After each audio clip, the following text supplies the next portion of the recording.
اینها آزمایش‌های جالب و کوچیکی هستند که میتونن کودکانتون رو و البته خودتون رو از گوشی دور کرده و عاشق علم کنن. 2 تا کتاب رو مثل برگه‌های کارت بازی در هم تداخل بدید. بعدش میتونید با این کار یه گالون بزرگ آب معدنی رو بلند کنید. این معجزه استکاکه.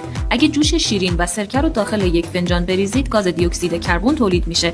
این گاز نامرئی حتی میتونه 2 ردیف شمع روشن رو خاموش کنه که نشان دهنده اصل کار آتش نشانی هاست. یک توپ پینگ پونگ که فرو رفته رو میتونید با خیسوندنش در آب گرم به شکل اولیه برگردونین.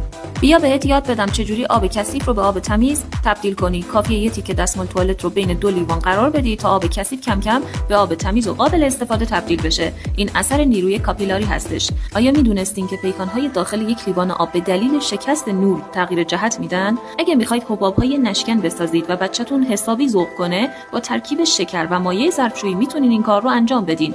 یک نی یوشک رو با آب پر کنین، اون رو بین 2 تا فنجون قرار بدین.